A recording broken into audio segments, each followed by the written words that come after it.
चलिए फिलहाल आपको सीधा लिए चलते हैं जहां अजय पाल लांबा प्रेस वार्ता कर रहे हैं। जिस तरीके से आईपीएल में सटोरियों पर लगातार शिकंजा कसा जा रहा है, उसी की कड़ी में कल देर रात विश्वकर्मा थाना इलाके के एक फार्म हाउस पर पुलिस ने कार्रवाई करते हुए 6 लोगों को गिरफ्तार किया। उनसे करीब 58 मोबाइल बरामद किए।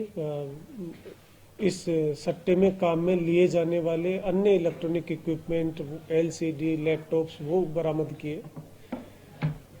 6 लोगों की गिरफ्तार के साथ करोड़ों रुपए का इसमें हिसाब मिला और करीब 80,000 रुपए के आसपास का कैश मिला है। एग्जैक्ट 74,000 कैश मिला है।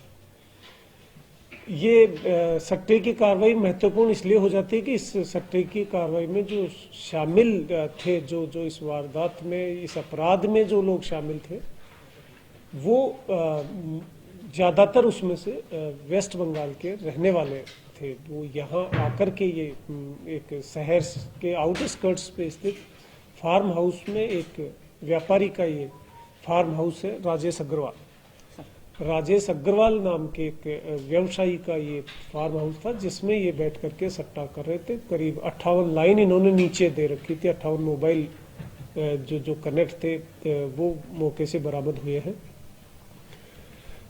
जो पूर्व में जयपुर कमिश्नरेट ने जो कार्रवाई करी थी सट्टे की, जिसमें डायमंड एक्सचेंज का नाम सामने आया था, डायमंड एक्सचेंज के भाव के आधार पर ही नीचे लाइन दे करके सट्टा खिलाया जा रहा था, उसी डायमंड एक्सचेंज का दोबारा इस कार्रवाई में नाम सामने आया है। Dubai based diamond exchange website का डोमेन वही है और यहाँ हिंदुस्तान में ये इस तरह से सट्टा खिलाना बैन है, ये अवैध है। 6 लोग जो गिरफ्तार किए हैं उनमें से उनके पास जब तलाशी ली गई पुलिस के द्वारा तो उसमें उनके पास मीडिया प्रेस के identity card, West Bengal police के फर्जी identity card, anti corruption bureau के फर्जी आइडेंटिटी कार्ड भी मिले हैं। 6 लोग जो गिरफ्तार किए हैं उसमें एक है मुकेश मालपानी। ये मुकेश मालपानी सुजानगढ़ चूरू का रहने वाला है। एक है फिरोज अंसारी जो जलपाईगुड़ी वेस्ट बंगाल का रहने वाला है। मोहित कुमार हरियाणा पंचकुला का रहने वाला है। एक है सुजल कुमार, ये अगेन जलपाईगुड़ी वेस्ट बंगाल का रहने वाला है। प्रमोद वैद्य, ये भी कलकत्ता का रहने वाला है। और आखिरी व्यक्ति जो गिरफ्तार हुआ है वो रमेश पारिक, ये अगेन सिलीगुड़ी वेस्ट बंगाल का रहने वाला है। प्रारंभिक पूछताछ में जो बात सामने आई है उसमें ये तथ्य सामने आया कि वेस्ट बंगाल में भी ये पूर्व में इस तरह की गतिविधियों में शायद इन्वॉल्व थे। वहां इनकी किसी न किसी रूप में शायद पहचान हुई या वहां के पुलिस ने इनका पीछा किया होगा, तो उन्होंने वो जगह छोड़ करके कोई सेफ जगह ढूंढी और जयपुर शहर के आउटस्कर्ट्स पे जो फार्म हाउस था वहां ये लोग बैठ के सट्टे की कार्रवाई में लिप्त पाए गए। जयपुर कमिश्नरेट ने अब तक इस साल जो आईपीएल को लेकर के जो सट्टे की कार्रवाई करी है उसमें करीब 5.5 करोड़ रुपए अब तक पुलिस ने कैश बरामद किए हैं इन सट्टे की कार्रवाइयों में।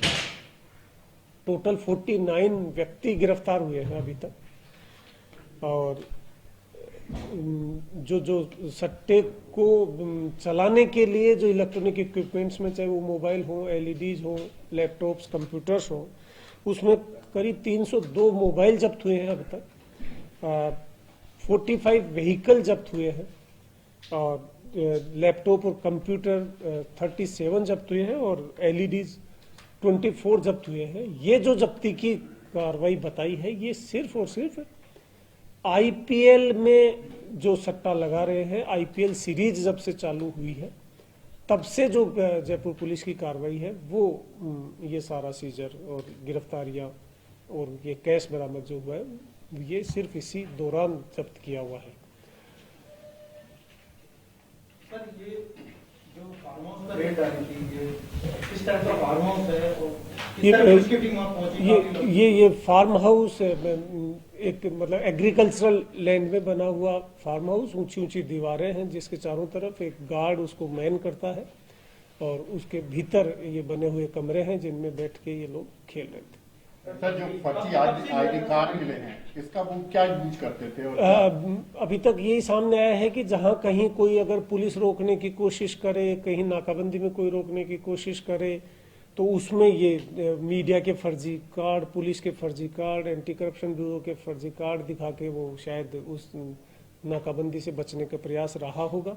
साथ ही साथ इस तरह के आई कार्ड इन्होंने किसी रूप में किसी को ब्लैकमेल करने में कहीं मिसयूज भी हुए होंगे, उस संबंध में तफ्तीश की जा रही है। सर, ये केवल एक सट्टा ही था या मैच फिक्स करने का भी कहीं ना कहीं ये सिर्फ सट्टा था, क्योंकि इनका सीधा संपर्क जहां मैच खेला जा रहा है, ये चेन्नई सुपर किंग्स और कलकत्ता नाइट राइडर्स का कल मैच था, उस मैच को लेकर के ये सट्टा था। इसमें मैच फिक्सिंग जैसी कोई बात नहीं थी। सर, लाइनें कहाँ गई है जयपुर शहर के? उस संबंध में तफ्तीश की जाएगी, क्योंकि एक बड़ा डाटाबेस का एनालिसिस करना अनुसंधान के दौरान जरूरी होगा। उसी से पता लगेगा कि आगे किन लोगों से संपर्क में था।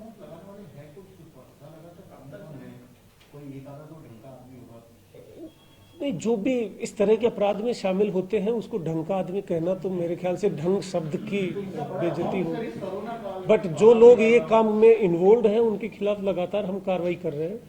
पूर्व में भी जो कार्रवाइयां हुई हैं उसी व्यक्ति तक ये चेन भी वहीं। तो देखिए, लगातार सटोरियों पर शिकंजा कसा जा रहा है। जिस तरीके से हौसले बुलंद है, लगातार पुलिस कार्रवाई कर रही है। और अजय पाल लांबा ने अपनी प्रेस कॉन्फ्रेंस में यही कहा कि जिस तरीके से लगातार हौसले बुलंद है, हम लगातार कार्रवाइयां कर रहे हैं। फिलहाल पूछताछ हो रही है और डेटा एनालिसिस का काम हो रहा है।